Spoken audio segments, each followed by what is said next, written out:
Warning: the following program contains adult language, adult themes, and spoilers. Viewer discretion is advised. It's time to play the music. It's time to light the lights. It's time to meet the Muppets on the Muppet Show tonight.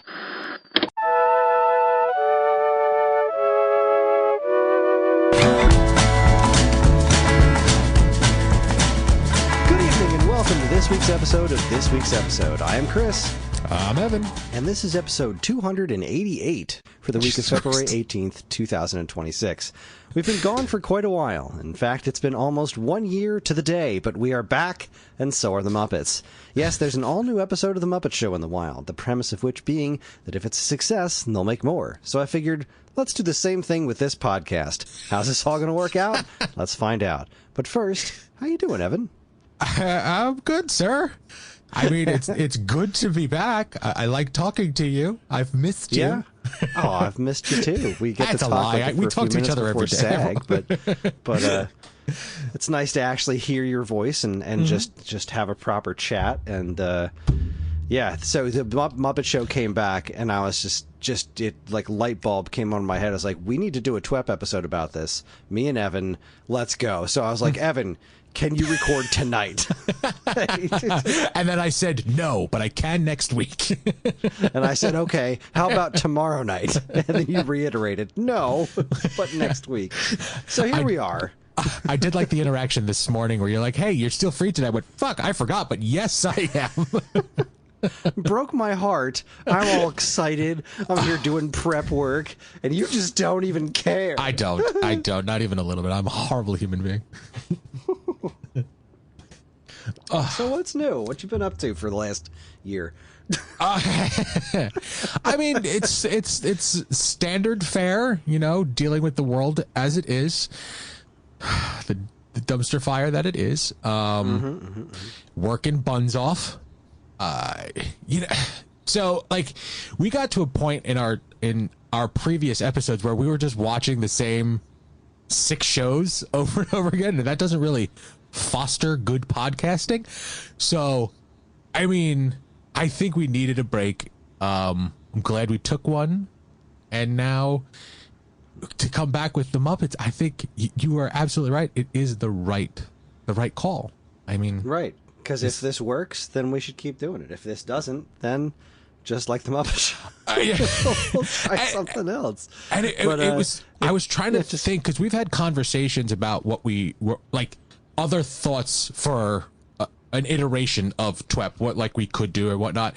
And then I remembered back when, like, I started this show pretty much by myself. Like, it was me and then a random one other person kind of thing, because I wanted to talk to different people, and I had other people on, and it was you, and like, it was different.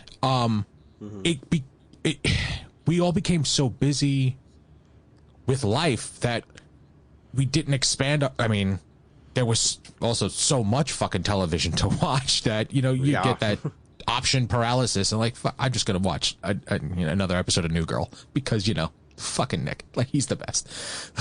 So, Nick Miller is my spirit animal. I mean, yes, I am. Like, I did a deep dive on Schmidt the other day, and I'm like, man, that other show he's on is not good.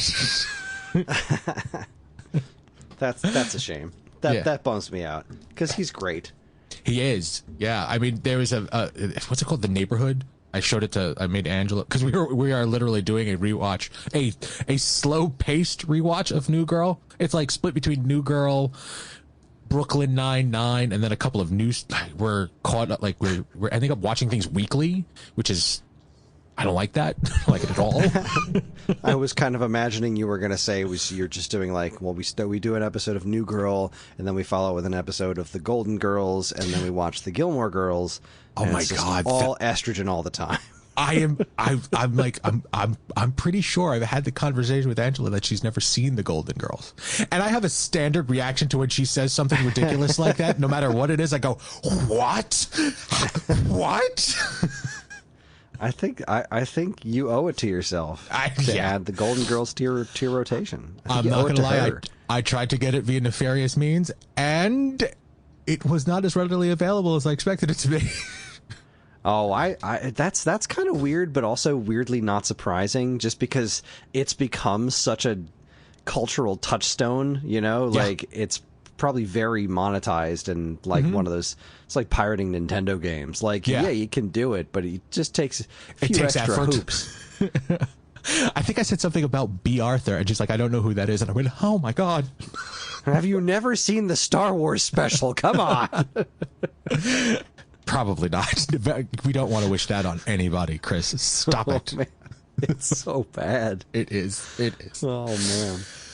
So I have to ask, this is a TV podcast. Did you have you watched any of the Olympics and or the Super Bowl? Okay.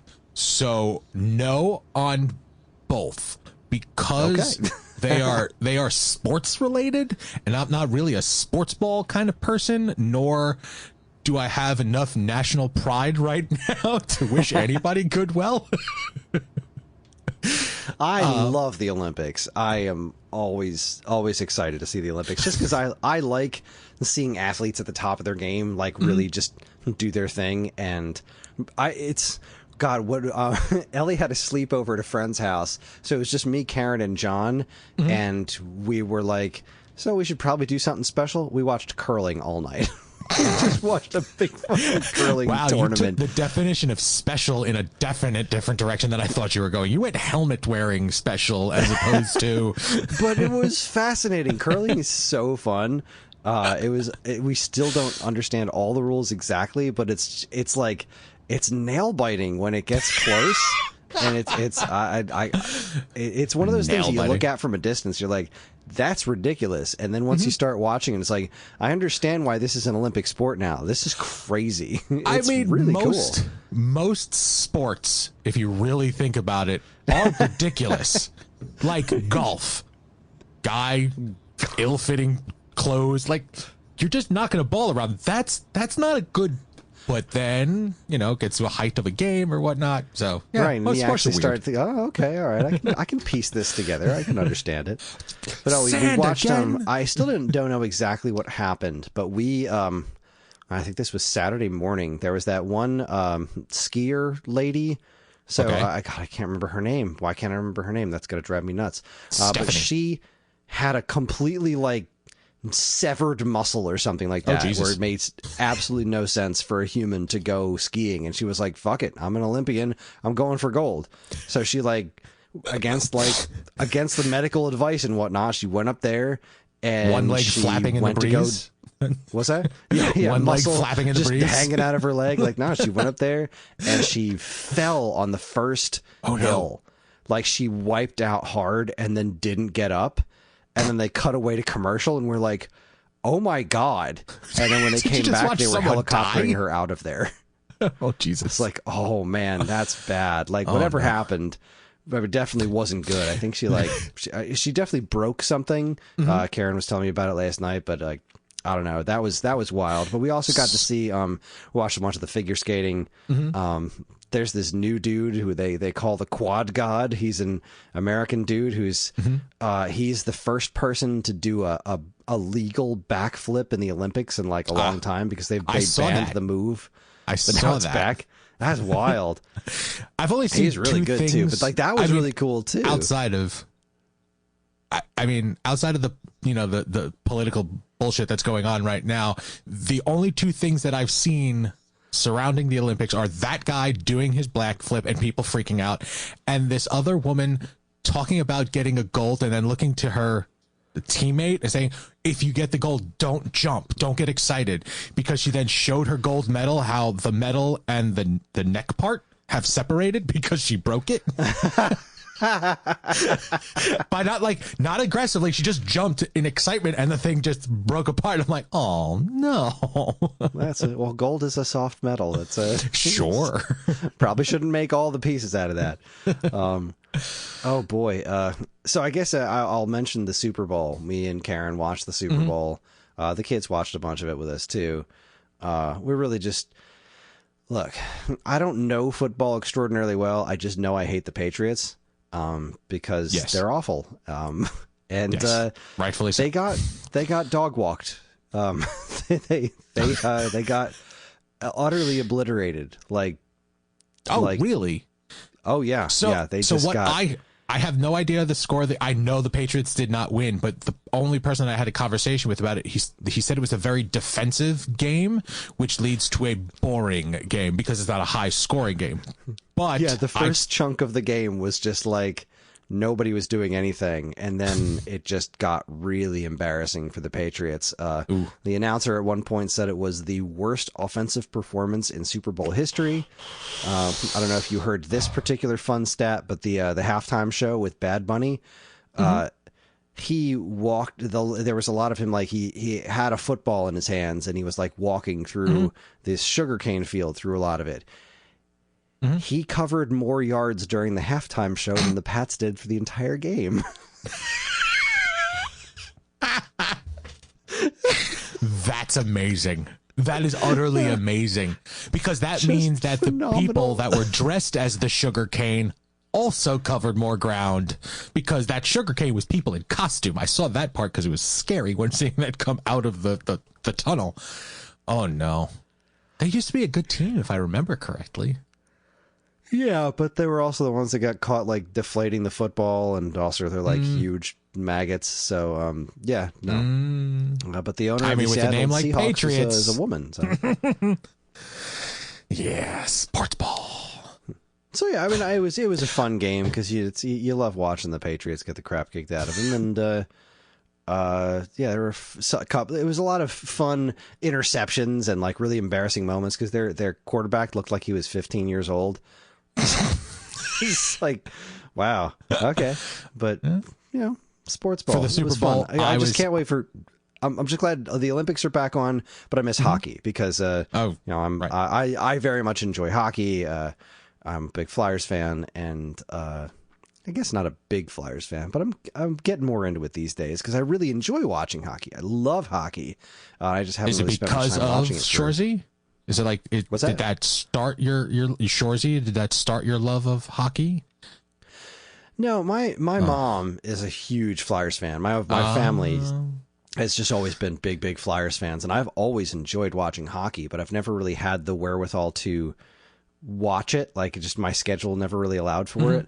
But now it's kind of working out for me, and I can watch most games. I have alerts on my phone that tell me when they're playing. But you know, NHL is on hiatus right now for the Olympics because you know a bunch of the players are in the Olympics, including I think 3 members of the Flyers, including our goalie Vladair. I thought you can't be a professional and be in the Olympics.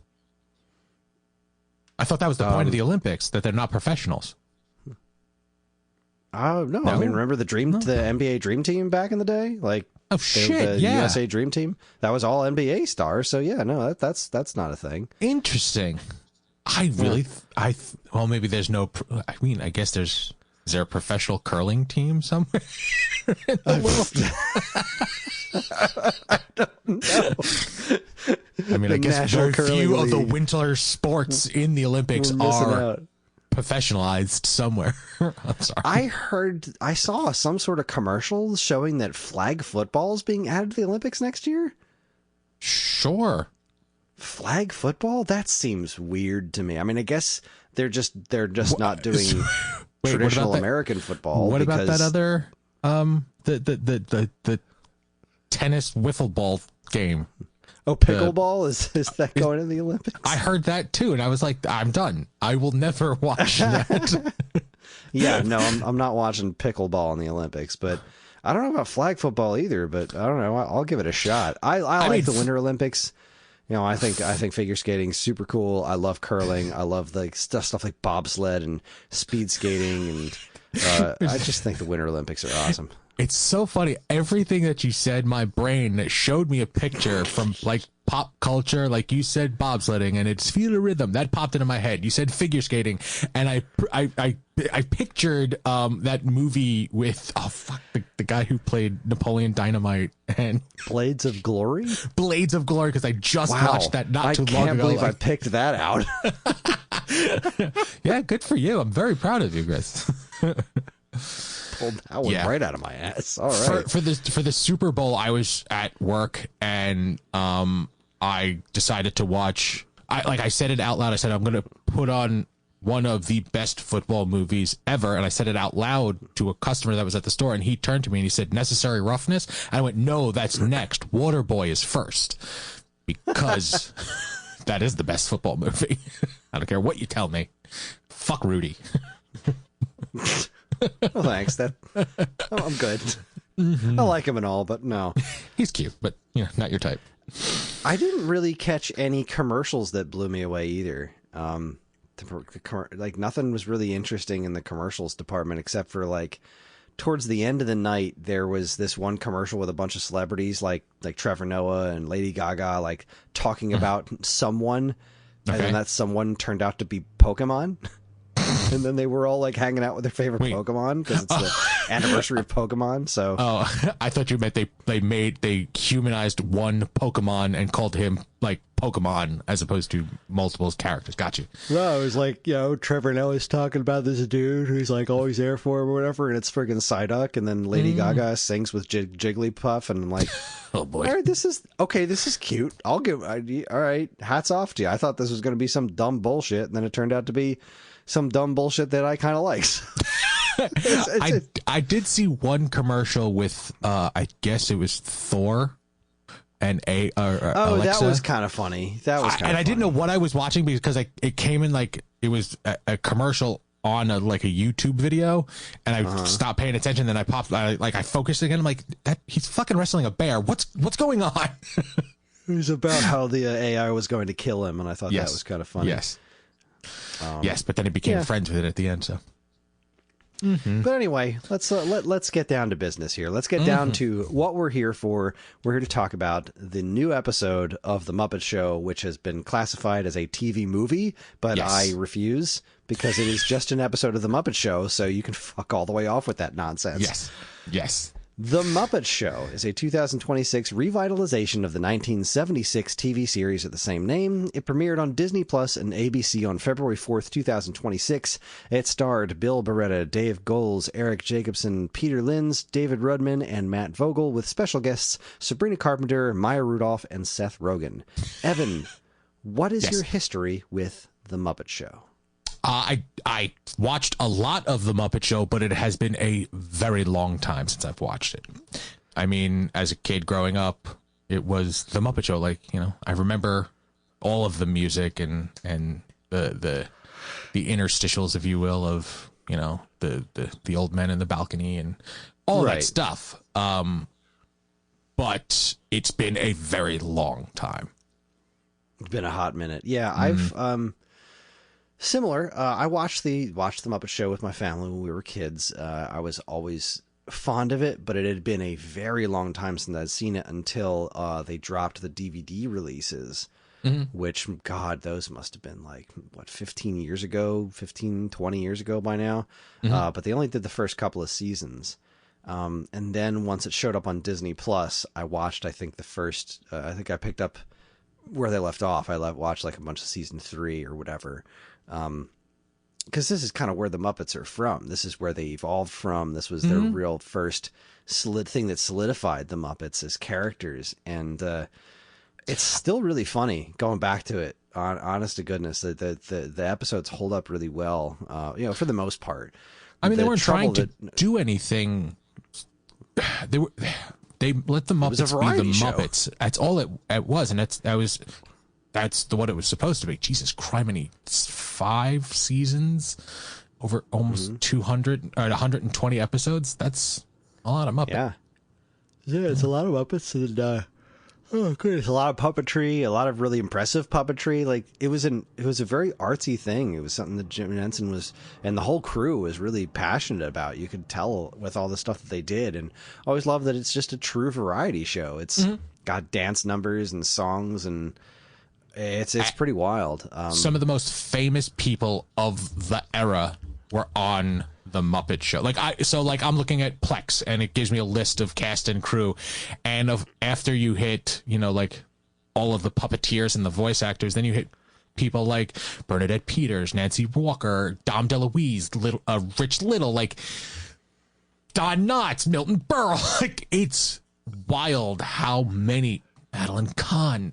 It's everybody who is anybody at one point in time was on the Muppets.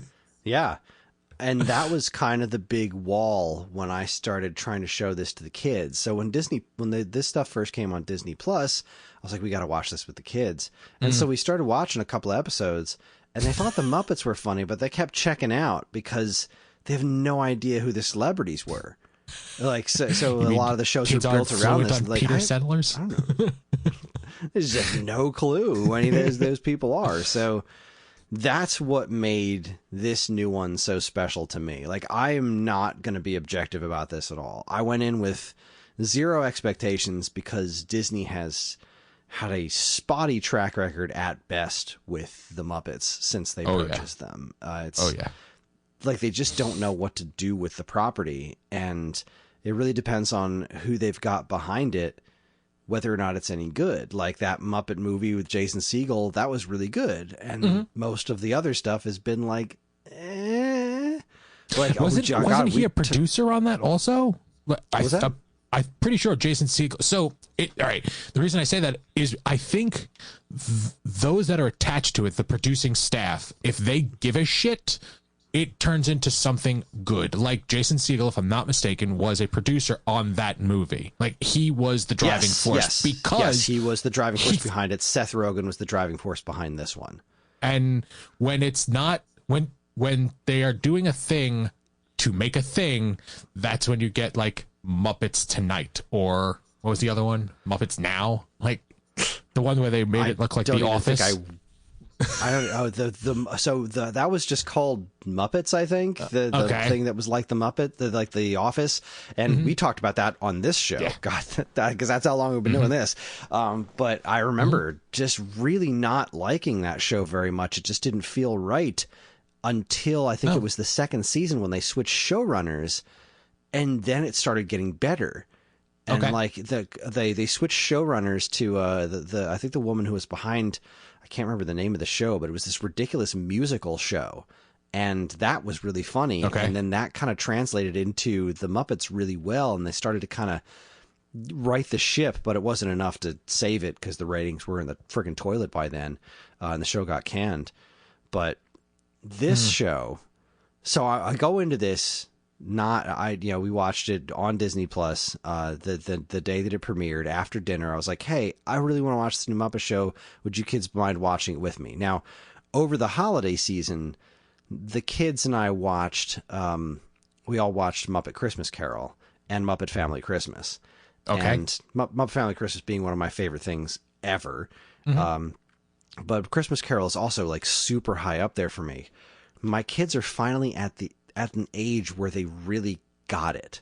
Like, we've watched it every year. They've seen it, but they really started to get it this time. Like, they were following the plot. John in particular was really laughing at the jokes. Like, cause he had never really paid attention to them before, but he's doing a lot more following of narratives now.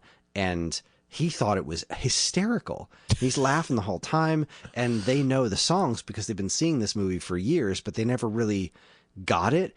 So we're all sitting on the couch, like singing all these songs together, like me and Ellie, and John's laughing at all the jokes.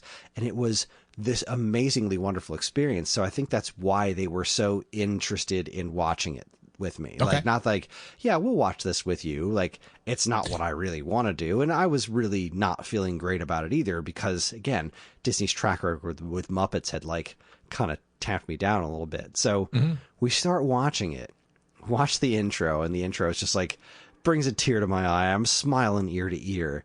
And then Kermit says that the special guest is Sabrina Carpenter, and Ellie lights up like a fucking Christmas tree. Like, Sabrina Carpenter? I'm like, you know who that is? Because I sure don't. But she loves Sabrina Carpenter. So they start doing the musical numbers, and she's singing along. She knows every word to these songs. And I'm sitting here on the couch. Again, John is cracking up at all the jokes. He thinks all the jokes are genuinely, for all the slapstick stuff, he is getting the jokes. And Ellie is enthralled because Sabrina Carpenter's there, and she's singing and she's making jokes, and the characterization for all the Muppets was spot on. My only gripe was Kermit's voice. I knew it. Bad. I had the same fucking gripe. It was so close, but just off. It just doesn't sound I didn't think it was close at all. I think the characterization was spot on, which is something that they've struggled with a lot. The characterization for everybody, specifically Kermit, was very, very spot on. But the voice just sounds nothing like Henson, who is like, that's Kermit's voice in my head, is Henson's voice. And there have been so many since then. And I mean, I think the guy who's been doing it, I think before this show, was doing it longer than even Henson did. But, and then again, minor gripe, because everything else was so good. And I can't say, like I said before, I can't say that I really watched this. I was physically incapable of watching this with any sort of critical eye, because my kids are having fun on either side of me. My kids are having a blast. And I'm like, this is the point of this show. This was me when I was a kid. I thought this stuff was cool. I mean, I guess I didn't really think the celebrity guests were cool because I didn't know who they were. But like the fact that Ellie knew Sabrina Carpenter was singing along, I was smiling on the verge of tears the whole time, because I thought it was pretty funny. There were gags that made all of us laugh. And the musical, like, it stuck to what it did. It was a musical, a variety show. They didn't shy away from any of that nonsense with the different musical numbers and costume changes. Like, they didn't shy away from any of it. And you know, obviously we didn't get every sketch. We didn't get Pigs in Space or the ballroom dancing stuff or whatever. Like, we didn't get everything, but we got Beaker and Bunce and Honeydew. You know, they hit some of the important stuff, and it just had the right character to it. It was great. And I hope with all of my heart that more of this happens. So, how did you watch it, and what did you think? So I watched it, you know, at work, because there was a lull, so I had a half hour, and I was like, I wanted to watch it and leave myself enough time to possibly watch it twice, because you do go in with some sense of like, there's a very high bar for the Muppets to reach for me, like, because same thing. I don't have children. This is just for me. Like, you were lifted by the joy of your children. I am watching this for my joy. They did exactly what the show was supposed to do. Okay. Now, Sabrina Carpenter doesn't mean anything to me. I didn't know any of the music. I recognize her. She was fine. Like, there's nothing wrong with that musical guest. But Piggy was fantastic. Like, the characterization of Piggy, perfect. Honeydew, spot on. Even the interstitial with Seth Rogen getting cut, top notch. That was good stuff. Everything you don't even was like the great. Maya Rudolph thing, and I don't really. Maya Rudolph is so hit or miss with me with her comedy, but even that little bit, I was like, yeah, okay, I'm into this. It's pretty funny. The closing number is what made it for me, because it was perfect, and it gave me everybody that I did not possibly see, or I wanted to see, that I would not get in the like, it was 30 minutes. Like, that was the exact way it should have ended. And I'm like, no notes, I guess is the way to say it. Like, I can't expect it to be 100% for me, because I'm not into current music. Like, that's not going to happen. But even though the music was current, the mentality or the essence of the show was historical. It was what the Muppets were. And that's, you know, fucking Gonzo. You knew as soon as you saw Gonzo on rocket skates, he was going backwards. That was gonna happen. Like, but John didn't know that, and he thought it was hilarious. Hilarious, because, and then on top of that, like, the joke that hits for the adults is that he is saying the names of best actors. Like, your son didn't get that joke. I'm telling you, I want you to understand, he didn't get that, especially since Gonzo made like 3 more appearances saying other actors' names that he's never heard of before. That he's never heard of. That was marvelous. For us. Yeah.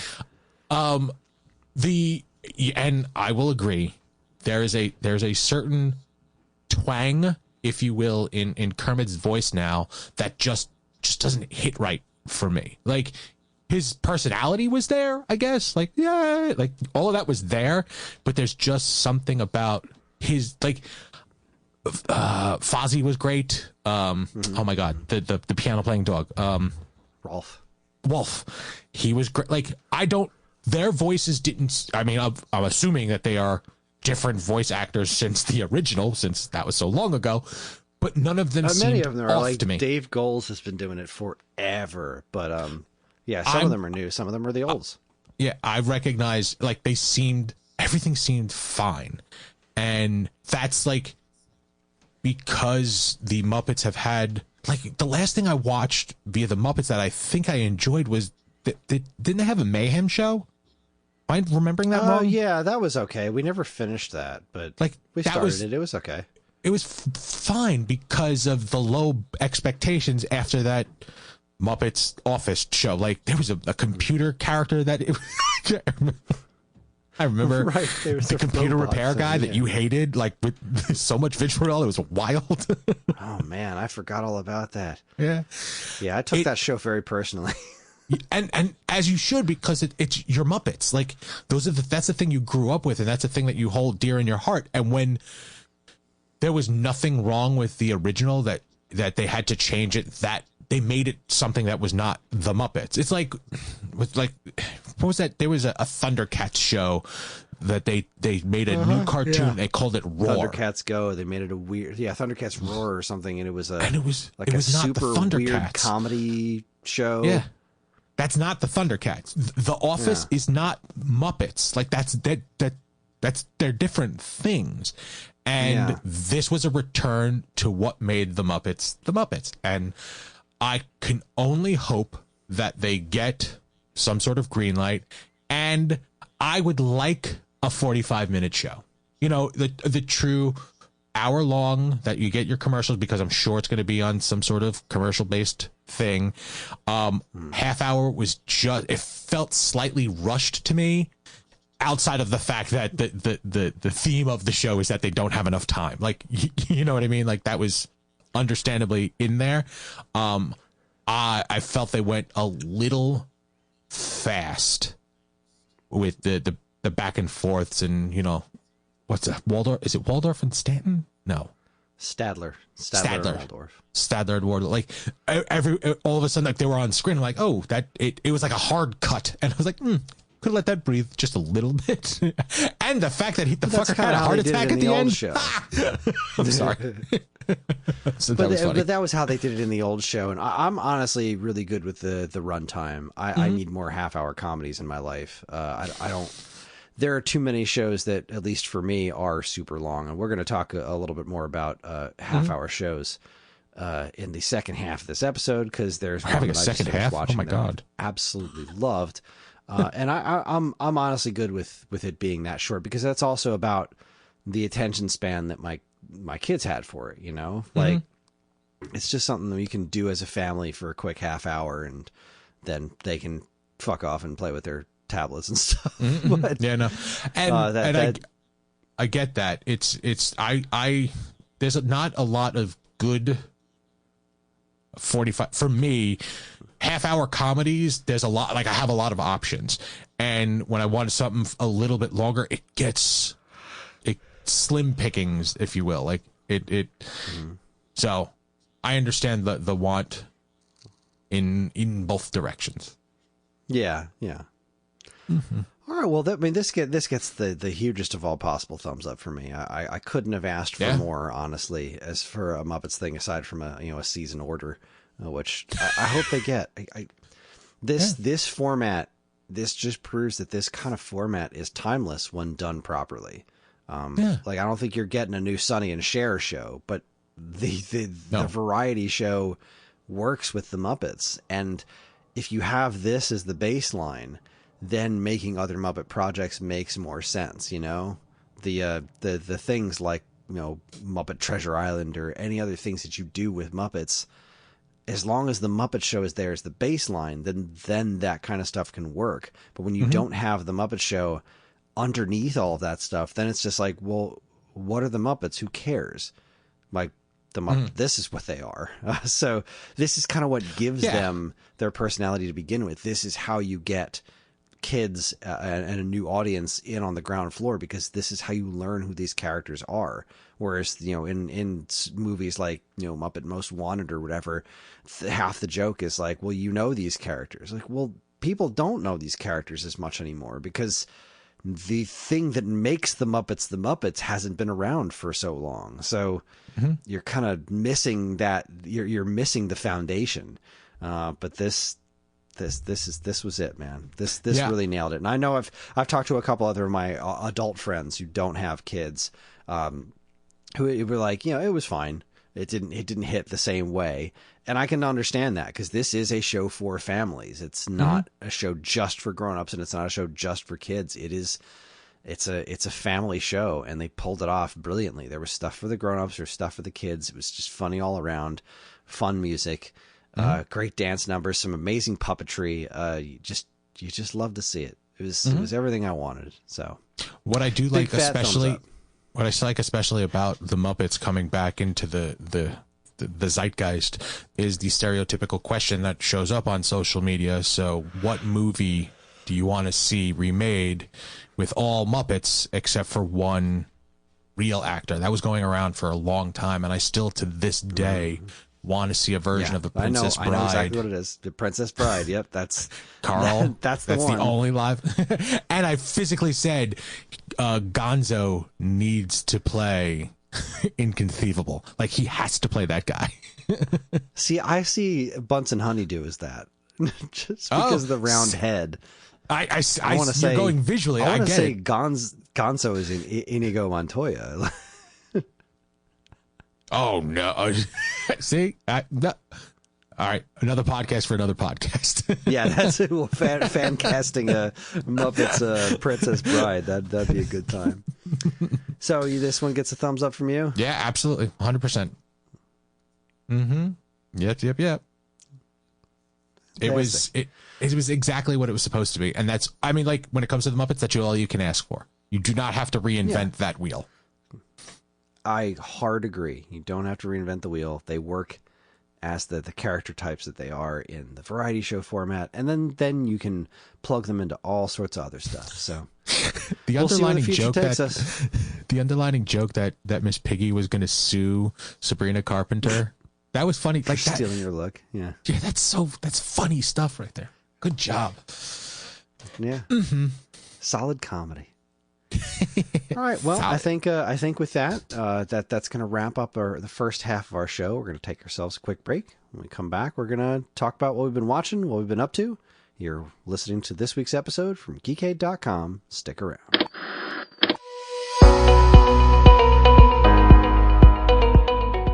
Hi, everyone. Kris here. Podcast listening is free, but podcast creation is not.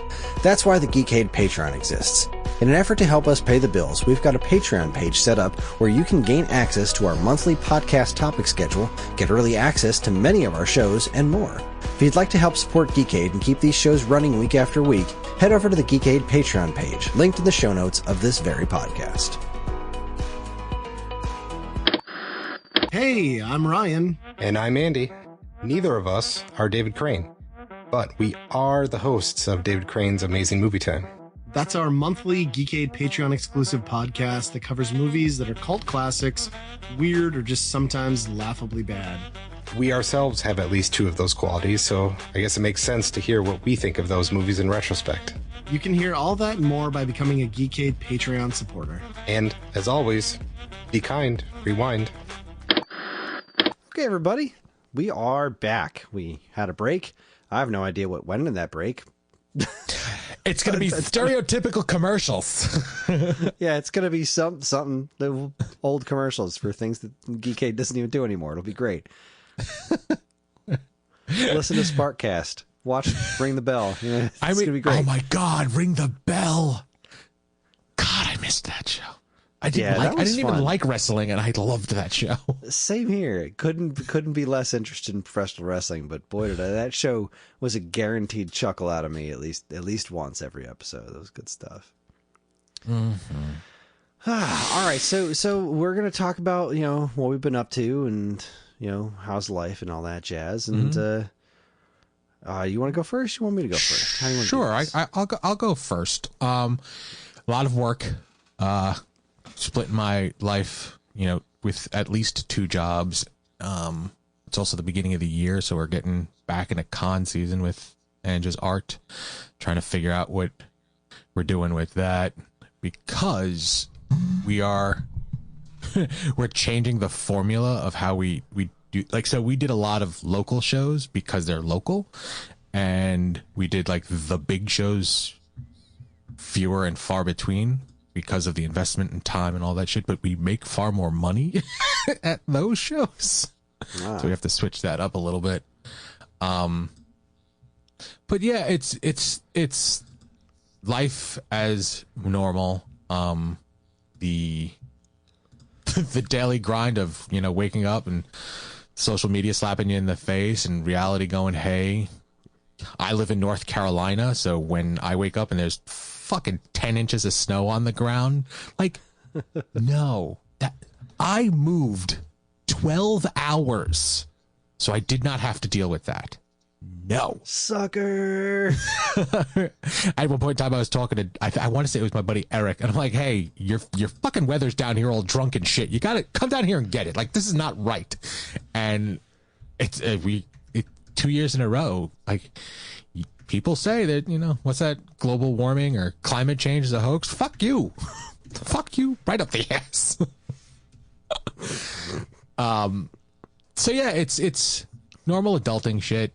Trying to expand the television watching because, as I have said, I get things via nefarious means, so I have the ability to binge watch even old stuff, like when it's new to me. And Angela and I are caught up weekly to so many shows. It's upsetting. Like, I deserve better than having to wait a week to get the next episode of The Rookie. No. So, yeah, it's as it should be. I don't want to say good or bad, but, dealing with life as it is and plugging away. How you been? I know that's a loaded question. Yeah, that's a loaded question. You know what? Life is not without its challenges. That's for sure. But I'll try to focus on some of the more positive stuff. In the last year, so let's see. We stopped. The last episode of this was in February of 2025. Jesus. Do you remember what we were supposed to watch? I actually don't. Let me see if I have that written down. I mean, it would be in the notes, I would assume. Remember the show notes? Your Friends and Neighbors, season 1, episode 1. What? It was your pick. Was it? Yeah, it was your I didn't pick. watch that. Something called Your Friends and Neighbors. Did I even watch that? No, wow. Oh, that's what. Oh, yeah, John Hamm. Yeah, I wanted to watch that. Guess what? I didn't watch that. I did not watch that at all. Yeah. So I had just started going to the gym when we left off, and in the time since then, I now go to the gym 5 days a week. Good for you, brother. I'm feeling considerably healthier in my life. Things are still sore, and I still got a bit of a gut that I'm still trying to lose. That's a lot down to my diet, but that's changed things a lot for me, is my daily exercise routine and just the amount of energy that I have until the end of the night when I'm recording podcasts and I'm falling asleep half the time, which Stone Age Gamer podcast is now doing video, which is certainly a thing. I mean, I think it's good. I think it's good for Geekade. I think it's good for the site. I think people are enjoying it. I don't know. It is a lot more work, which is what I was afraid of. But it's funny to me how you made it actively more difficult for you not to be tired with that show. Yeah. Like you have to now. You like we could see you yawn now. Yeah, on all video. the time. It's like I'm just yawning constantly because I get up early and go to the gym, and then I'm old and I don't like staying up late. It's just not what I do anymore. It's But, weird how it's- this universe Yeah. is of podcasting, and like we've been doing this. Like I hate to think. I don't even want to think about how long I've known you, but we've been doing podcasting for over a decade. Yeah. Like a long time, and it's you would think at this point in time you're like, we're not wealthy, we're still just hanging out with our friends, but let's keep going. Let's go. Because that's what we didn't do this to get internet famous. We're doing this because we can't not. Like, it's just an excuse to talk to each other, and we built a really fun community out of it. And That's very true. It's very true. 2025 was a very hard year, and 2026 is not shaping up to be an easier year. I got a lot going on in my personal life that I'm not happy about, but there's also a lot of stuff that I'm very thankful for. I've moved around my basement a bit. My podcasting recording area is a bit more comfortable. I still write for the Nintendo Force magazine and get to play games for a living. I still have a lot. It's like so many good things in my life. But yeah, this last year has been a challenge, but we made it through Christmas. I'm still exercising. I'm still working at Stone Age Gamer and getting the kids to and from school. Ellie's playing trumpet now and singing in the choir, and John has horrible long hair that he doesn't take care of, and so that's a whole hell-ass thing. Just getting him to brush his hair is like pulling teeth, but we're making it work. It's life be lifin'. Yeah, and it's we take the time to talk to each other on just about a weekly basis, and that's for SAG and on all of that stuff. But like the in the interim, it's like, yeah, I work 2 jobs. I'm splitting up my time, half time in a retail space because it's the opportunity to vend Angela's products, because I got the opportunity to do that. But then the other half of that is spending time in a world that I was not familiar with, a year and a half ago. It's something that I said, you know what, I want to try to do this, and it's CAD design, because I am an artistic soul, but I don't have the skill set to do, comic book art like my wife does wonderfully. So I figured, let me try to figure out another way, and I have the opportunity to do that. It's tough. Like I can't, like I don't freelance sucks. I hate freelance, and it having the ability to freelance is giving me the opportunity to do this. But like, I was a 9-to-5er. I was a guy that worked on salary. Like I would work for a certain amount of money because it was the same amount of money every week or every 2 weeks. Like most of my jobs I was miserable at, but like kudos to my wife, who's been a freelance for most of her life. Like watching a lot of people deal with the uncertainty of income. I was not built for that. That's scary. That's scary stuff. I mean, yeah, I'm salaried with Stone Age Gamer. I'm paid by the word for Nintendo Force, and I get the same amount of money no matter what when I host Quizzo. So yeah, I'm rocking a full-time job, parenting, and 2 side hustles. So because that's what it takes to pay the bills in 2026. Yeah, which is absolutely insane. Like, and I love the things that I do. I don't love hosting bar trivia, but it's it's fine. It's $225 for a night of work. Like, I can't kick that out of bed, and I'm still doing this stupid gambler thing. So like, I got all these my fingers in many sinister pies, and it's just like we're just barely scraping by, just barely keeping it together. We're one bad month away from. Everything's in the toilet, living in the car. It's scary, and God bless the fact that Angela she works a full-time salaried job as well as doing her freelance work, and we're very fortunate to be in that position that I can. So like, as growing up, I was never asked what I want to do for a living. It was like, hey, this is a job. Go do that job. Okay.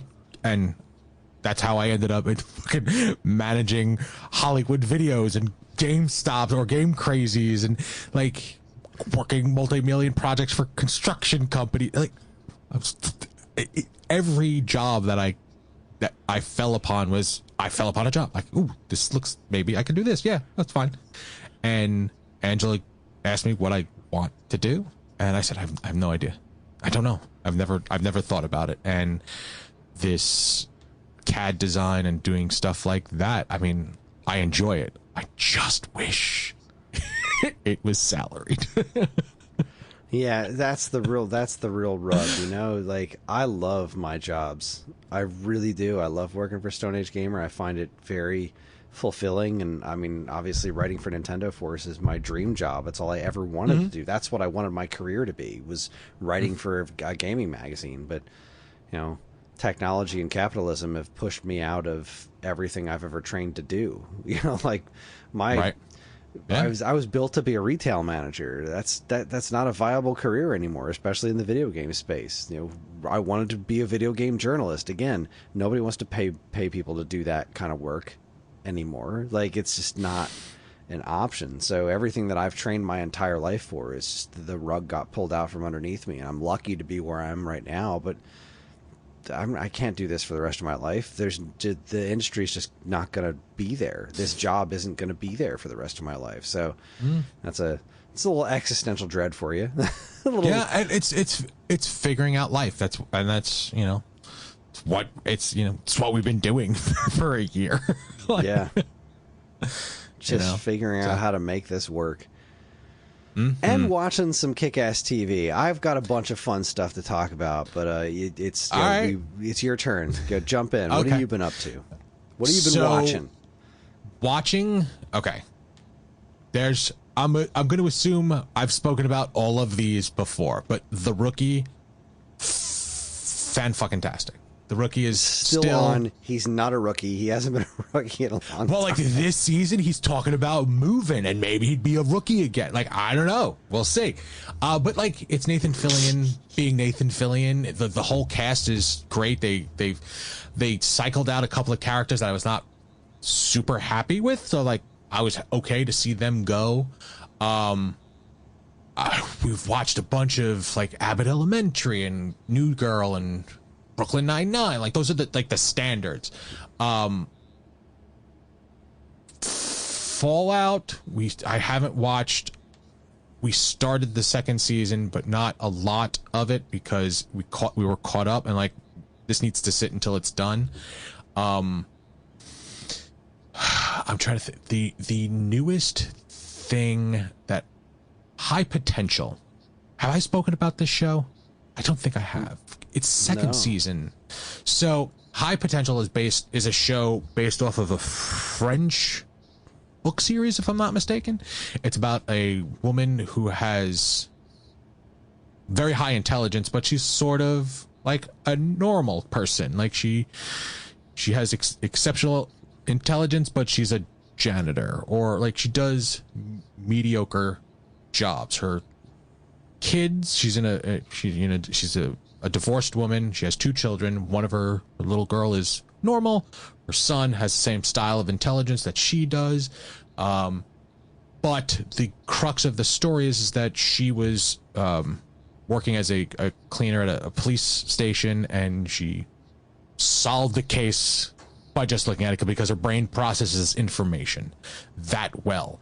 And that's what it turned into. It turned into a police procedural with this wonderful lead actress her name is Morgan Guillory, and she's played by Caitlin Olsen. Do you know that actress? No. She's the female lead from Always Sunny in Philadelphia. She's Rob McElhenney's wife. You would recognize her. She was in The Mick. She's very, very, very, very funny, but usually she's fucking filthy. This time she's still being very, very funny, but it's more adult and more, I don't want to say family oriented, but she's cleaner, and she's knocking it out of the park. She's acting her ass off. She's doing a really, really good job with that. And she's surrounded by a great cast as well. Like, the police chief is Judy Reyes, who is Carla from Scrubs. Yeah, I know that one. There's a couple other actors and actresses that you will recognize, but like they're not by name. Like Steve Howie, he's had a hell of a career in comedies, but like the show has a minor through line about a story from her past, but every episode is a whodunit, like solving a crime in the most entertaining way. It sort of like at the end of the grid, it's like that Ocean's 11 moment where they reveal all of the things like she just sees in her brain kind of thing, and I love that shit. Like, it's very entertaining to me. We both Angela and I love that show. All of the other things are stuff that, like, I'm not watching Shrinking until there's more of it. No, like, Shrinking's back. Oh, the whole season hasn't dropped? I don't think so. Oh, no, okay. It's episodical. It's Apple TV. It's episodical. So, okay, then I'm glad I haven't gotten to that one yet, because I don't know that I'd be able to handle that. Yeah, and like, I love that show so much. What was the name of that show you were just talking about? I forgot again. High Potential. High Potential. Yes. Cool. High Just Potential. keep track for show notes. Yeah. Another show that I've been watching by myself because it's a half-hour comedy is a show called Stumble. It is a mockumentary style show, but it's about a woman who is a cheer coach, and she's moved to a right, yeah. Mockumentary is either really good or hot garbage. Like, there's no in between for me, and the speed of the jokes in this are keep me so enthralled and entertained the entirety of the show. Like, I don't care that it's about cheerleading. Like, it's the speed in which the funny keeps popping out. Like, the lead character's husband, his name is Boone. He was a football player in high school, and he got into a horrible accident where he lost his memory, or lost chunks of his memory, and like, things progress. Like, he is not a main character. Like, every once in a while, like the last episode, all of a sudden he figures out that he could play concert piano. He couldn't do that before the accident. And the same show episode, we figured out he could also speak Japanese. Why? I don't know. It's just fucking funny. That's why. So it's half-hour, speed comedy, which, I love that shit. When you make me laugh throughout the entirety of the episode, I'm good with it. So, and what's the girl that Kristen Ritter? What's her name? She's the Jessica Jones? So in Wicked, she played Glinda, like the original version of Wicked, not in the new movie version. Oh my god, she's a phenomenal singer. She was in Glee. She's a tiny little blonde bubbly woman. Fuck. Doesn't matter. She's in this show too, and she's like her nemesis, which makes me laugh because she's Which show is this again? It's called Stumble. Oh, right, the cheerleading one. Yes. Yeah. Well, now I gotta know who this is. What I'm telling you, like, her name is Kristen Chenoweth. Yeah, she's her nemesis. Yeah, I know Kristen Chenoweth. Okay, fantastic. She's her nemesis. Like, that's fantastic. Like, come on now. Like, that's having a dwarf as a nemesis. And it's funny because they play on the height difference because the lead actress, very tall blonde, good looking, slender woman. Chenoweth is itty bitty in comparison, and like, she took her job, and like, she's tiny. Doors are cut like a. Yeah, yes.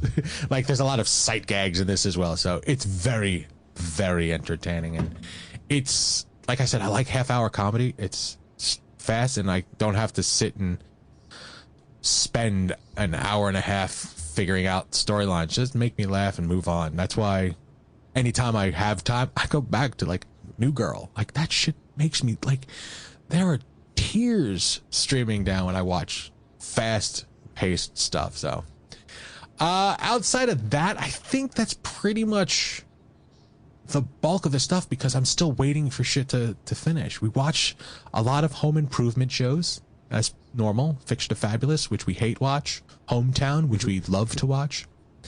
Angela's watching a lot of The Great Pottery Throwdown. Have you heard about this? No. It sounds like the antithesis of what you should be doing with pottery, unless you're playing Legend of Zelda. Hold on. So it is about it is a competition type like the Great British Bake Off, but instead of baking, it's pottery. They're making different pottery things, and to throw pottery or to throw clay is to throw it on a wheel, and that's part of the terminology. So every week, it starts off with 12, and they whittle down, and they make beautiful, beautiful pieces of ceramic. Okay. Angela's fully involved. I will bounce in and out every once in a while. And the only reason I have to bounce out is because, number one, anxiety for me is real when I'm watching competition shows. Like, okay, the Lego show. You remember that? Whatever the Lego Masters. Okay. When they move the Legos, my body can't fucking handle that. That is so stressful. In the Great British Bake Off, when they move the cake from point A to point B, I can't handle that shit. And this show has multiple times per episode where that happens because they have to take it from their table and put it in the drawing room. Then they take it out of the drawing room, put it back to their table. Then they have to put it back in the and then at the end, something breaks or something's broken because of natural, how pottery is. On top of all of that, there is a judge, and I don't know his name, but every fucking episode, this guy cries over pottery. Like, openly sobs because things are so beautiful. And I'm like, come on, man.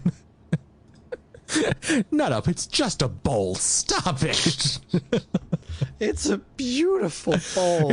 You've come so far, and you're stop it.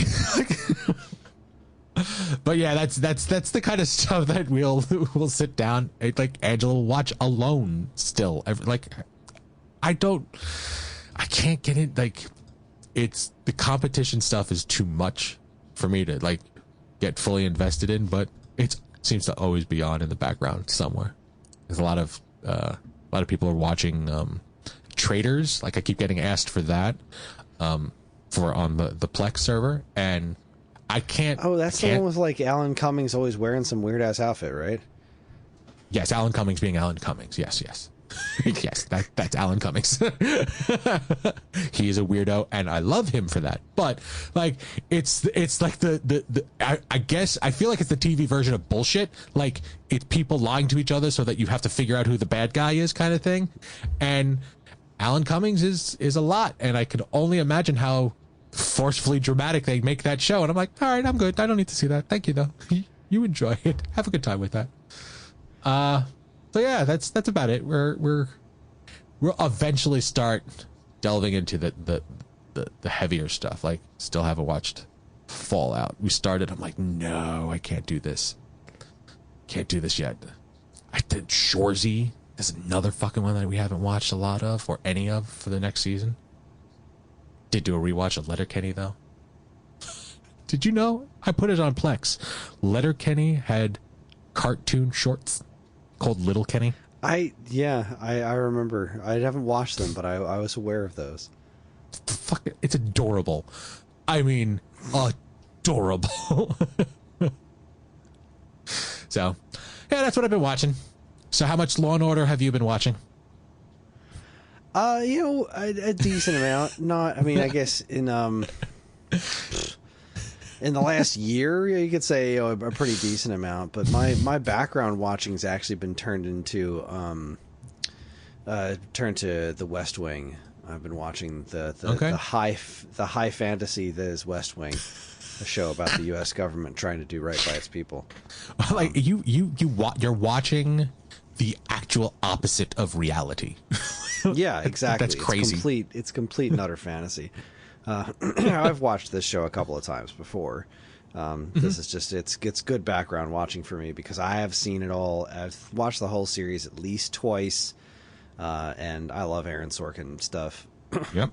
faults and all. So it keeps me warm, keeps me happy, keeps me comfortable. We did watch Fallout, which was fantastic. That show is that show is fantastic. It's as somebody who has never played the games and will never play the games, it's interesting just knowing that this is a video game property, but that it's being handled with such care that it doesn't matter that it's a video game property. It's just like respecting the source material in a way that you really just wish more shows would do. But yeah, we did watch Fallout. One of the other things that I've been kind of doing in the background is recreating my own flavor of Adult Swim. Okay. Grab a bunch of... You've been watching a bunch of shows like piece by piece. Try sometimes when I need help, calming my brain at the end of the night, I just will throw on something that was part of Adult Swim when it was at its high point when I was watching it. Back when it got really popular there. So it's like Aqua Teen, The Brack Show, Space Ghost Coast to Coast, C Lab, and then a bunch of anime that I haven't watched in forever, like Lupin the Third, Inuyasha, Big O, Fooly Cooly, and I'm going to start peppering in Cowboy Bebop and Trigun in there as well. But like, these shows were the fucking world to me. All of this animation was so important to me, and like we used to get together and watch it like every week at our house in Egg Harbor City. So we call it the Hall of Justice, and we would get together and watch all this stuff all the time. And I just remember being up late at night and all these sounds, all these voices. They really just they calm me in a pretty necessary way these days. So that's pretty fun. And sometimes I'll throw them on at the gym too. Just as a way to pass the time while I'm on the elliptical or something like that. But it's one of those things I kind of wish I could stay awake for at the end of the night a little bit more than I do, just because I loved this stuff. I often forget how much I enjoyed the anime shows that were on there, even the ones that like aren't great. Like there were ones that stuck with me, like, holy shit, this is in my blood. Like Cowboy Bebop and Trigun are just in my blood. I love those shows to death. But then there's like the kind of second tier stuff, like Big O is interesting. Outlaw Star is interesting, but it's not like 10 out of 10. There's a lot of anime tropes in there that don't really they don't really do it for me. Right. But also like just remembering back to watching them. Inuyasha is a horse of different color. That show is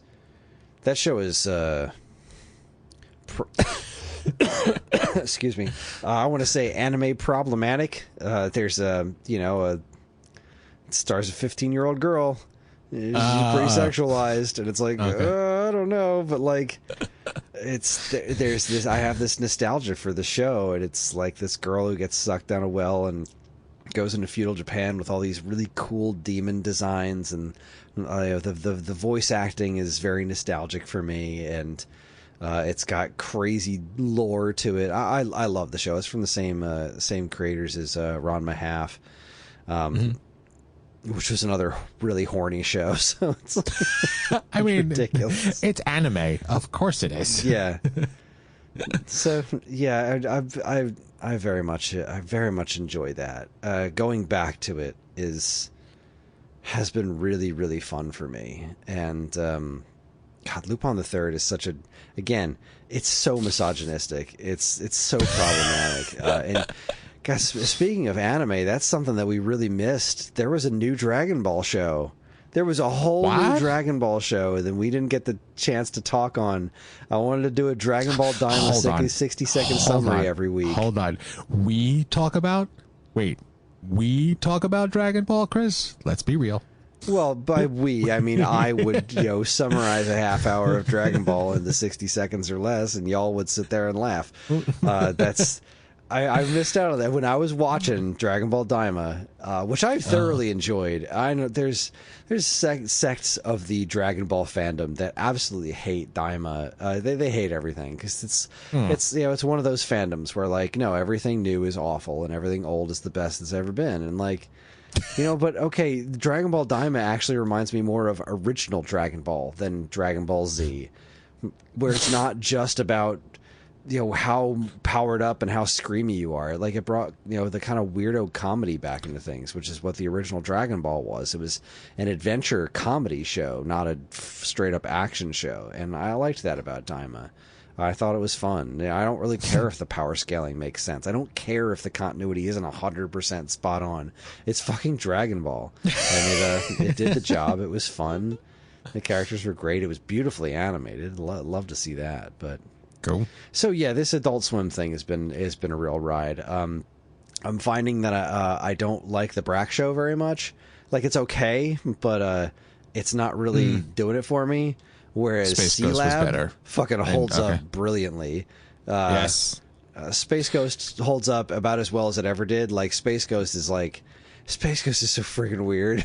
It's good stuff. Yeah, and when you asked me to get this stuff, I go, man, I haven't seen that in a while, and I never liked the Brack Show. Like it was not for me, but I enjoyed Space Ghost and C-Lab, and I haven't thought about these things in a long time because we don't have that animation block anymore. It's not it's or even the time to do it. Like just the TV watching landscape has changed so much as everything's on demand now as opposed to what's on. But going back to stuff like that and home movies and Mission Hill, the thing about the Brack Show is I want to like it. It's not that it's devoid of funny jokes because it does have some funny business in it, but I just love Andy Merrill's Brack, Brack's voice is just hysterical, but the show itself isn't all that great. So it's Brack and Zorak are really funny to listen to. I love those voices, but it just works better in Space Ghost than putting them in weird sitcom situations, which I get why they did it. It was a funny enough premise. But it just, outside of a handful of really good jokes, it doesn't really land the same way the other shows do, which is just this really weird, irreverent. It is a fun segue. What the hell is this horrible show called? Hold on a sec. So Ellie watches a lot of just the most dreadful shows. Okay. Are they on TV, or is it YouTube? We're talking. She watches a bunch of dipshits on YouTube, but no, she watches a lot of Netflix. Okay. And there's this. Oh my God! It ran from 2013 to 2018, so I'm not 100% sure how she found it, but it's a Nickelodeon live-action sitcom about superheroes called The Thundermans, and it is fucking wretched. It is just. Thunder? Oh God! Why does it sound familiar? It's so bad. It just makes me want to barf out of my eyes. But she's watching it one day, and one of the kids on the show is trying to be a supervillain, and he's got a secret lair with a bunny that talks. And I'm walking past the room while she's watching this, and this bunny starts talking. I'm like, that's fucking Master Shake. Are you kidding me? And so I looked it up, and sure as shit, that's this guy, Master Shake. And then you sat down and watched 6 episodes of it? Well, I didn't keep watching it. I didn't know. I'm not that much. I don't hate myself that much. But yeah, no, Dana Snyder voicing this fucking rabbit thing, Dr. Colosso, on the Thundermans, and it's so bad, but it's that's Master Shake, man. I love that voice. That cracked me up. Way to get a paycheck, man. Dana Snyder, way to get a paycheck. So yeah, that's that. Speaking of shows that are my happy place and things that put me to sleep, I do want to mention that there's a new Mystery Science Theater Kickstarter cooking right now. Okay. So they did the whole Gizmoplex thing, and I didn't really get it. It was a whole streaming network just for MST3K, and I didn't even see the most recent season because it was airing on Gizmoplex, which I didn't have or have the money to spend on or something. I don't know. It seemed like they wanted it to be something that made MST more accessible, and it kind of wasn't. But either way, I haven't watched the most recent season, which is fine. It's Mystery Science Theater. It's evergreen. I'll get to it when I get to it. Right. But there's a new Kickstarter that is they're called the Riff Tracks Experiments, and so it's I saw that. Kevin, Bill, and Mike reprising their Mystery Science Theater characters and doing proper MST3K shows with Mary Jo and playing Pearl. And they just announced today that Dr. Forrester and TV's Frank and Trace are going to be on the last episode of this new season that they've been raising money for as Dr. Forrester and TV's Frank. And I was like, oh, I'm fucking sold and a half right there. That's great. I've always been more of a Joel guy than a Mike guy, but there are a lot of great Mike episodes, and Riff Tracks is pretty great all around. So I'm really hopeful that these wind up being excellent. I think it's only 4 episodes, which is really short, but Riff Tracks is the only way we watch Twilight in my home. That's it. There is no other way to watch it as far as I'm concerned. That movie is... So MST3K had a return. Like, didn't they have, like, they called it like the return? Yes. First it was the return, which was when they made new episodes on Netflix. That was season, because you have it separated, like Mystery Science Theater and then Mystery Science Theater: The Return. You have it separated, but it was technically season 10. I have it separated on IMDb as well. I want to say it was 11, but let me see. Yeah, so there were 11 seasons originally. So season 12 was the first Netflix season, which was called The Return. Okay. And then they followed that up with The Gauntlet, which was an interesting season where they all kind of bled together a little bit. And then they did... Those 2 were on Netflix, and then I think the third one of those seasons was... This wound up on this was on the Gizmoplex thing, and this was Joel did an episode or 2, and Emily, the girl who did live shows, I believe did a couple of these episodes as well. It was mostly Jonah and Emily, and then I believe Joel did 1 or 2 episodes. So that's pretty interesting. Again, I'd like to watch this at some point. Some of these movies are like ones I've heard of, like fucking Munchie. Jesus Christ. The store where I work, there is a Munchie, like that little gremlin thing, right? Yeah. Yep. Okay, just making sure I'm thinking of the right thing. Yep. Jonah and the Bots endure Munchie, where a kid finds a creature who tries to help him, but just gets him into more trouble. Yeah, good stuff. I love Mystery Science Theater. But yes, the MST3K, the Riff Tracks experiments. I mean, it's definitely happening. It's already... I mean, let me see where the Kickstarter's at now. It's... let's see here. Internet. MST3K. Riff Tracks, they were aiming for $20,000. They have 33 days to go, and they're currently at $1,770,863. $1 million. Okay. Definitely blew past that goal for sure. So it's only 4 episodes, which is kind of a bummer, but I can't believe they're bringing the Mads back. That makes me so happy. I don't know what the deal is with, like, Joel doesn't really seem to be involved. Like any of the new hosts don't seem to be involved in this at all, and like it seems like the second, I feel like there's always going to be some sort of weird bad blood between Mike and Joel, but I don't know, it just warms my heart to hear these voices come out of these characters, because one of the things I didn't love about the newer seasons of MST was like the cast kept changing. Like they just rotated the voices for Crow and Tom and Servo, and they I don't know, they didn't quite sound right to me. Like the ones that took over the first year on the return, like I got used to them by the end of the season. I was like, yeah, this is okay. But then they changed them again. And no, don't do that. Like, I know they changed voices like once or twice during the entire run of, like, Crow had 2 voices the first 11 seasons, and Tom Servo had 2 voices. Like, that was it. And the fact they were changing them so much, like, it made it harder for me to just kind of feel comfortable with the show, because it just kept changing itself up, which, you know, whatever. It doesn't have, they don't need to make the show just for me, but it's kind of turned. It would me be off nice a if little they bit did, though. Yeah, one of the things that I loved about it. Any Hoosiers, let's see. So Karen and I watched the most recent season of The Morning Show. Okay. How'd that go? It was okay. It didn't.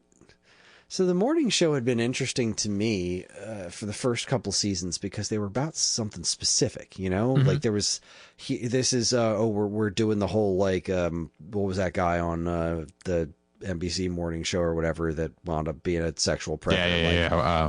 Oh my God, I could see his face. I can't remember his name. Yeah, Matt Lauer. Matt Lauer. Was that it? Nope. Matt Yeah. Lauer. Matt Lauer. Nope. Matt Lauer? Maybe. Nope. Sure. Nope. Let's not get sued for libel, but somebody. Creepy newscaster. Oh, that could be a good and search so like engine. they did that in The Morning Show. They did take on that. This season was just kind of more like a regular drama, and it wasn't that it wasn't interesting. It's that I had a harder time giving a crap about the overarching plot. Okay. So it's not that it was bad, but I will say that there was this one character, Stella, that was played by this tiny little Asian woman, and she was like this like tech CEO that took over the company. And then I watched the shitty new Tron movie, and she was in it as a tech CEO. I was like, well, this is weird. Tron Ares was aggressively mediocre. So The Morning Show was The Morning Show. It was. I feel like it missed a bit of a step, but it was still good enough for me to be entertained by it. But the things I really want to talk about, the things I love that I haven't been talking for a freaking half hour, but so Shoresy was back. I have such a deep love of that show. It speaks to me on many levels. Right. And this new season had me concerned a couple of times, because I love the story of Shoresy and Laura Moore. I love that so much. And at the end of the last season, he finally got together with her. Right. And there was like 3 episodes of the new season before we even saw her. And I was like, they better not have broken those 2 up off screen or something. But no, he's like living with her. He knows her kid. Like you finally got to see her kid. Like it was good. It was wonderful. It was a really good season. It really hit on, I wasn't sure where they were going with it. Oh fuck! I keep forgetting they're so short. Like yeah, I see that there's only 6 episodes. We haven't watched it yet, and not that it bothers me. You know how I feel. But I'm like, there's only 6. Is that done? And yeah, it's Canadian television. Yeah, it just comes out. It's nice and short. It's easy to digest. It's the kind of show that works. At least for me, it works way better marathoning. Yeah. Because when you wait week to week, certain things feel like a little bit too segmented in this one. This one's really, it just works so well as a binge watch. But it brings back a bunch of characters from previous seasons, because it's not, we thought it was just going to be about Shoresy coaching the Blueberry Bulldogs. The Bulldogs. But then the whole point, the whole story of this season is that the Blueberry Bulldogs, the whole no-show league, folded. Oh. So what do they do next? And that's what this season's about, is forming a different team that winds up being made up of characters from previous seasons that were on the other teams in the no-show, like a super team with Shoresy as coach. And it is weird that I don't know if something happened with this actor, but like Sanguinet's just not back. Like he wasn't in last season, and they had an explanation for that he was going to come back and coach the Blue Dogs, the Blueberry Blue Dogs, but then that whole thing folded, and just Sanguinet was never on the show. It's like he was like one of the main characters, and he's just not there anymore. It's weird to me, but okay. It all works, and that show just hits me in the feels. It's absolutely hysterical. It's raunchy as shit, but unlike Letterkenny, this it's still technically an inspirational sports show, and like Ted Lasso, it just knows how to hit me in the feels. It just comes at it from such a different angle. And there will be another season. It's already been confirmed. There's going to be another season, so. Cool. Good. I'm thrilled about that. It's wonderful. Shoresy's a great show. I never expected it to be this good, because when you look at that character in Letterkenny, it's like, how do you make a show about this guy? And they... As opposed to watching Shoresy, because I kept thinking that it wasn't finished yet, I went back and started watching Letterkenny again, because there's so many seasons and episodes of it available. And yeah, I forgot the humble beginnings of Shoresy doing a handstand in the shower so that he can wash his nuts properly. So, oh god, and like obviously they've changed him a bit for the show, because if you have to flesh out the character somehow, but God, it works. That show just the fact that you never saw right his face. That was my favorite part about Shoresy in Letterkenny, because it was voiced by him. Like, they could not put the two of them on the screen at the same time. Yeah, it was also him. Like, it was him. He just wasn't. You never had two in the same place until the last season the second to last season, when Shoresy left to go play in the No hands, Show. I think, right? Because he was I like ran his himself work ragged ethic. or something. Yeah. Yep. Magnificent. Good stuff. And so my last one is: have you watched Wonder Man? No, I was going to ask you about that, though. Like, I have a list of 3 titles that I wanted to just quickly go over with you, like and Wonder Man is one of them. So go ahead, tell me what. Wonder Man was phenomenal. Good. It was so good, and it really delivers on the Marvel Spotlight thing, where you don't really need to have watched everything. It'd probably be good for you to have watched Iron Man 3 for the knowledge of Trevor Slattery. Yes, you need Trevor. And same with Shang-Chi, because Trevor Slattery Cinematic Universe is Iron Man 3, Shang-Chi, and the All Hail the King short. Yes. So that's pretty much the only homework you really need. Everything else about this is very self-contained. There's, damage control is in there, and the shitty damage control agent has been in other things like She-Hulk and one of the Spider-Man ones, but it's not enough to really be like, it's more like, oh, hey, it's that guy, instead of like, oh, I'm following this thread of what he does. Okay. But outside of that, it's wholly self-contained. It's about this guy who's an actor who also has superpowers. They never go into why he has them, how he got them, or even specifically what they are.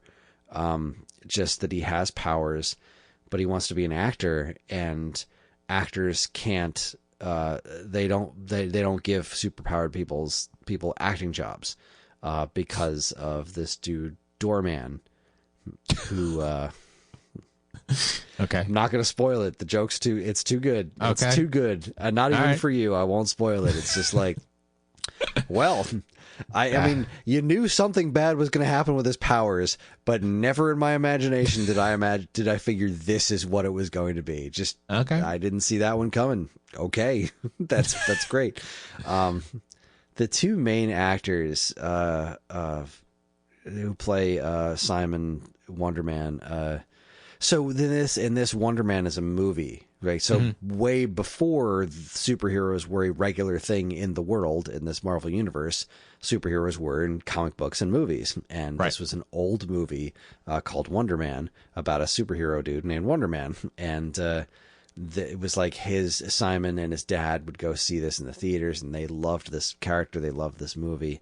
And he's kind of a washed-up actor. He keeps failing at things, and then he finally gets an opportunity to play Wonder Man in this movie, and it's like all he's ever wanted. And Trevor Slattery is involved, and his character is utterly fascinating because he's clean, but he's still Trevor Slattery. He's still this guy that took a job, was on all kinds of drugs, and took a job to be the Mandarin, and then kind of got cleaned up and lived with like the characters in Shang-Chi, whatever the hell that was. Right, because Shang-Chi, the real Mandarin, busted him out of prison and then found him entertaining and kept him around. Like he busted him out of prison because like he stole his identity, basically. He had the pet. Yeah, Morris? Morris. You can see him? Oh, thank God. Ben Kingsley was just phenomenal, and so was the actor who played Wonder Man. I don't know how to say his name, but let me see if I can find that real quick. Wonder Man. Yeah. I apologize. Yahya Abdul-Mateen II. Yeah, that looks. I'm gonna call him Simon because that's his character's name, and I am not good at this pronouncing you don't want to things. insult him over and over and over again. He was just fantastic at this. And him and Ben Kingsley had such great chemistry together. There is no like big villain. There is no the sky tears open, the laser shoots into the sky moment. That just doesn't happen. This is very grounded in a world where superheroes exist. I thought it was better than Echo, which was the other Spotlight one. And I liked Echo. I really did. I thought that was a very good show.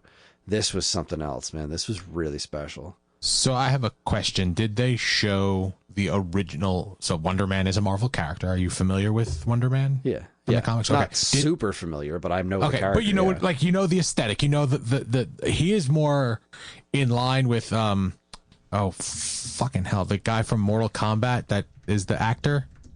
Like that's Johnny his person. Cage. Johnny Cage. It's more it's more of a Johnny Cage kind of persona, like a swagger. Did they show that character in this show? Sort of. So you get to see a lot of the Wonder Man movie, and that the original movie.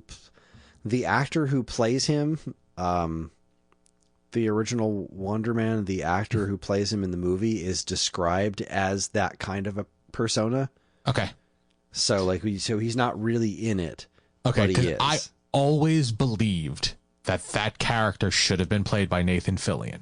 And every time they said that Nathan Fillion had a role in a Marvel movie and that we didn't see it until it popped in, I always wanted it to be Wonder Man. Wasn't there a poster? Hold on. There was. There was. There was a poster in the background of something where Nathan Fillion was Wonder Man. Yep. So I was kind of hoping maybe like an Easter egg kind of thing, but no, that's fine. I heard very good things about this show. It's just so good. It's very interesting. I didn't really know where it was going at all times. Again, making Trevor Slattery into a proper character like this, really giving him depth and figuring out more about who he is was not on my bingo card, but I'm so glad they did. This show was just really, really good. I can't recommend it enough. And again, doesn't matter if you're into this stuff or not, it's just good TV. It's like, I mean, I want to say it's like Andor, but it's really tonally nothing like Andor. But in that, it's just like, it doesn't matter if you're a Star Wars person. It's just a good show. This is that for Marvel. It doesn't matter if you're into Marvel stuff. This is just good TV. It's good storytelling with good characterization. I just love it. Just loved it. Cool. Anything else? Because I do have a question for you. I'm tapped. That's all I needed to talk about. What do you got? Starfleet. Have you ventured in, or will you? Haven't ventured in. I don't get a good vibe about it. Okay. Can't I feel really it's like explain it.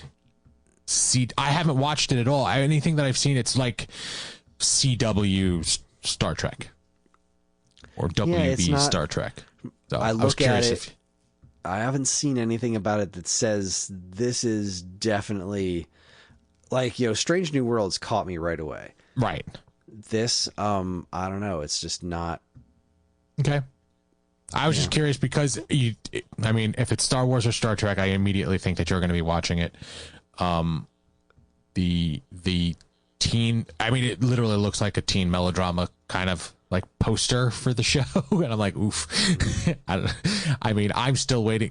There was rumors about Lower Deck cast doing another Star Trek show, but like in live action or something. Like they were not necessarily acting in it, but going to be responsible for it. And I liked the theory of that. And then I saw this come out, and I'm like, God, I hope this is not it. And it is not. I don't know what it is. It's just that something about this one's just not making me excited to watch it. It's too low on my list of priorities. Like, we just finished Wonder Man, so we're going to watch Shrinking next. And I think by the time, I don't know how many episodes this season's going to be. What do you mean, the Star Trek No, show? Shrinking. Oh, okay, yeah. Oh, how many episodes is going to be? Gotcha. Yeah, how many episodes is season 3 going to be? Let's see. Season 3 is what we're on? Yeah. Yes. Oh God, there's a long way to go. This is going on till April. Oh shit. Yeah. I don't know, man. I really want to watch it, but watching it week to week, that's for poor people. Isn't it weird? Oh wait, All right, we're so- poor people. Yeah, we are. Okay, so I'm going to go with I've been judging TV, and I judged Star Trek right out the gate when I saw it. There's another show that has come onto my radar that I am hardcore judging, and I am going to outright say this out loud, okay? Before I say what the show is. I truly believe that if a property stars Tom Hanks, it should not be remade in any way, shape, or form. Okay? Oh, I know what you're talking about. I just saw that they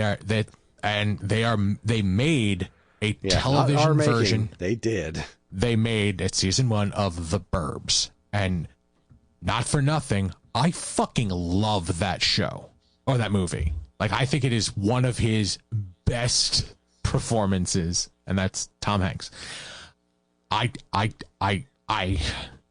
don't. This could upset me so much. And I do see that Seth MacFarlane is an executive producer on it, which sort of gives me high hopes. But then when I watch the trailer, I'm like, no, no. There wasn't anything in that trailer that made me want to watch the show. Yeah.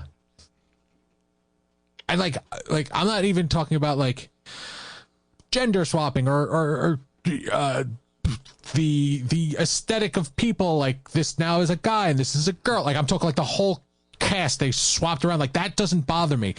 If you are replacing Tom Hanks, you should be well known in that, like, you can pull that off. And the person, I recognize her, like, I'm like, that, okay. I would not say that she could pull that off because I've seen her in other things. I'm like, oh no. Yeah, it does not fill me with any sort of confidence, so I'm just gonna pretend it doesn't exist. Yeah. Fuck. All right. I wanted someone to watch it and say, yeah, no, avoid it. All right. I feel better about that. All right. It's not gonna be me. We've got such limited time to properly watch television. It's like, I'm not gonna waste my time on this. Yeah, but fucking The Burbs. That's such a great fucking movie. So good. All right. That's it. That's all I got. Yeah, I mean, I guess I'm tapped too. This was fun. Yeah. I mean, when we talk to each other, it's standardly fun, and we just record it every once in a while. Yeah. Good times. All right. Well, that is going to wrap up our show.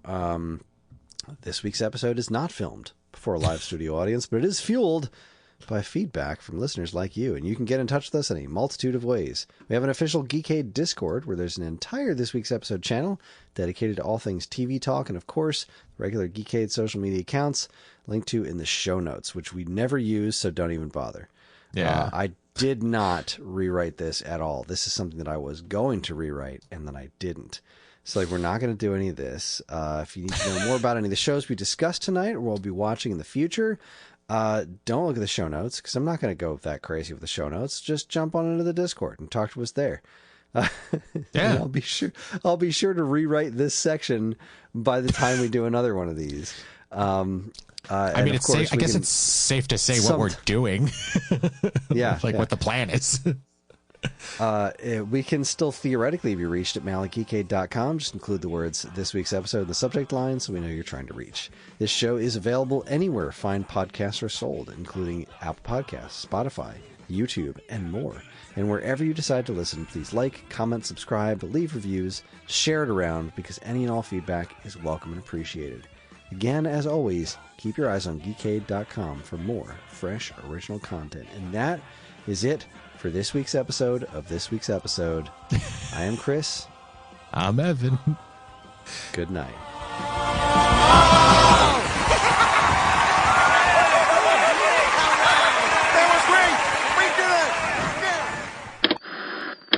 And this concludes our broadcast day.